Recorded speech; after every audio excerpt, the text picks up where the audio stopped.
Yes. What was said leading up to the game about him? We probably talked about the number of people that he's sorry, apologies for my voice. I've probably like a few supporters lost it. But I think he's just a giver. He's always been a giver for this footy club, and I think a couple of times he had decisions, I'm sure, for his playing career, and I think he understood what staying meant, and then the flow-on effect and the impact he had on others to do that. And I think he's been through adversity and come through. His best is still to come. He's in great shape. He's playing impactful footy. I think the way that he leads the boys, his team first. I spoke about it during the week, but always selfless, always looking out for others, and no ego. Sometimes guys come in, and particularly his situation, number 1 draft pick, new footy club. His ego surely could have been out of control, but from what I hear, it wasn't, and it hasn't been in my time. But he very much does anything you ask. If you've got a problem, you can go to Dave, and he'll do his best to solve it. So really happy for him and his support crew and his family that we got the result that he deserved today. I think it was important. Stewie, what was the difference today? You had a narrow lead at three-quarter time and did the job, and obviously last week, I don't know, I think it was close at three-quarter time. Yeah. What was the difference today? Well, last week we felt for 3 quarters we played with the same intensity and pressure, and it was full credit to Essendon that they accelerated in the last quarter, and we didn't go with them, so we didn't match them. Today, I think the main thing was we didn't panic on the back of last week, and 3 weeks in, and we've played both grand finalists, and look, I'll put my hand up. We were terrible round 1, but we responded against Essendon. We didn't get the job done, and that was really disappointing. So to stay the course, our training quality's been the same, of a really high standard, and feel like the leaders learnt from last week and understood, and we didn't leave it to too few. I think that was last week. We probably left it to a couple to try and get us over the line, and then today, feel like everyone stood up when it was their moment, and you have to beat the best teams, and Geelong's one of those. Does it bolster a bit of belief to kick away like that, given you had so many chances to do it earlier in the game and couldn't? Like you basically beat them a few times over almost. I think both teams had their chances, and I think we probably both times looked at it. We missed some gettables, and so did those. So, I think for this group to show the resilience and, again, to be tested, and importantly, we tested them internally to come for this week and play with the right intensity, and couldn't be more prouder than this group, the way they showed up, and I think a lot of guys responded on the back of getting challenged during the week. Did you lose your voice when Lukosius kicked it from 65? I think I lost it pretty early in the team meeting before the game, so it was a bit embarrassing. But Luko, look, he's worked hard at his game. Again, I'll put my hand up last week. He played a really, really good first half, and we were trying to ignite something, and we moved him, and I accept that. I think he's had a great summer forward of the ball, and I think at different times, because he can do things, we shuffle him. It's a lesson for us, I think, that he can play that role, and he can be really damaging, and when given an opportunity. So, again, we put our hands up, and let's just let him settle where he's trained well, and I think he's repaid the faith. He's worked really hard. He was one after round 1 that was disappointed with his work rate, and I think he's responded. So I'll take it from that you're planning to leave him down forward for the rest of the year, or if he's been in court? Yeah, I think so. And we've got to be really careful if we try and plug one hole.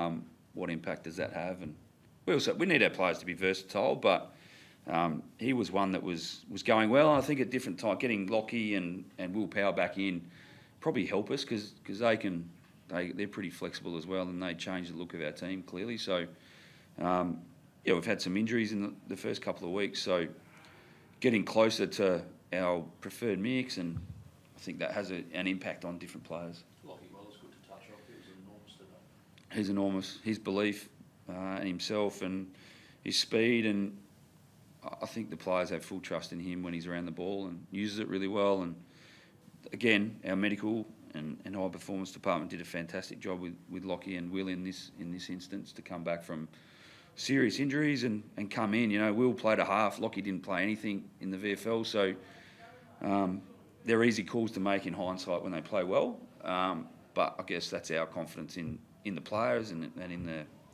in the staff. So I think it's reward for their effort. Stewie, another player, Matt Rowell, like plays the same way. We've seen him play the same way all the time, but he's having so much impact. What are you seeing from him? I'm seeing a complete midfielder, getting a mix of inside and outside.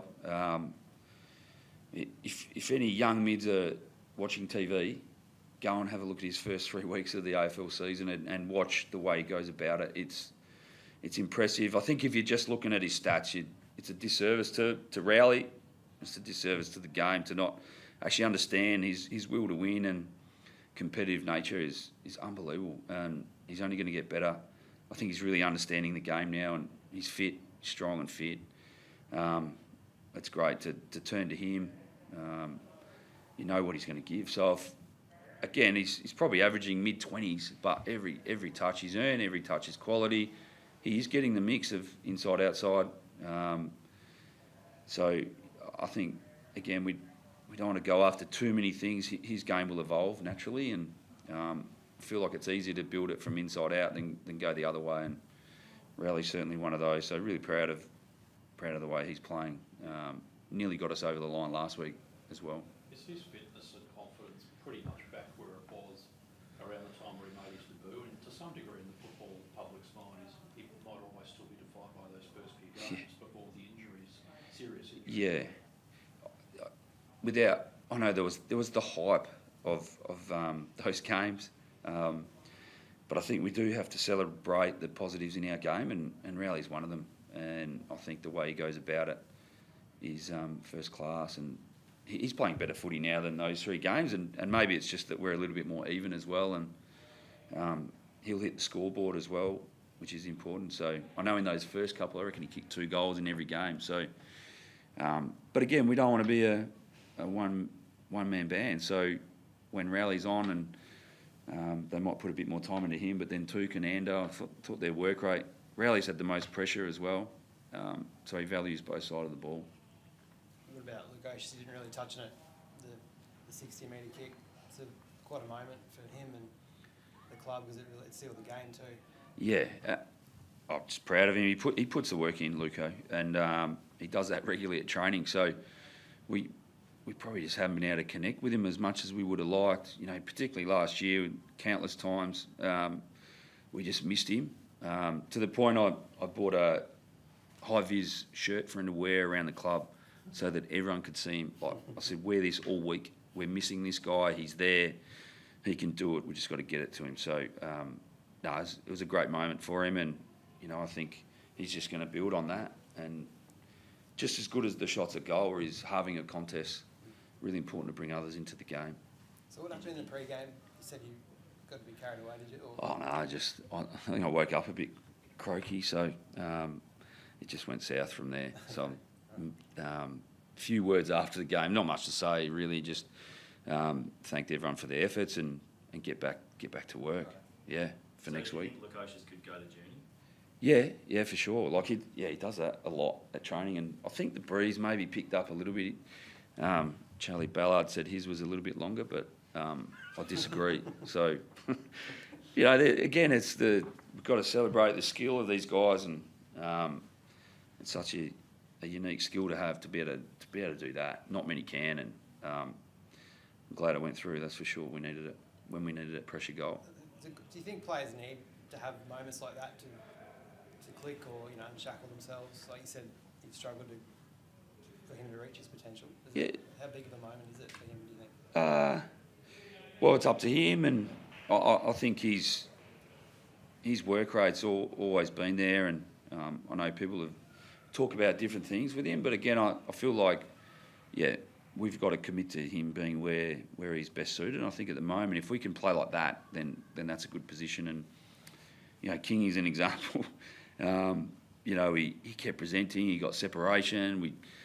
We found him. He had the symbols on his hands in the first half, but then, you know, again, he was as down on himself as anyone, but he kept going, and you know, he then took a hanger. So I think, you know, there comes a time when they just keep showing up, and that was our message at 3/4 time. We just got to keep showing up and putting in the work, but also making sure that everyone's on the same page. So I think, you know, a couple of good signs there, and the mix looks good.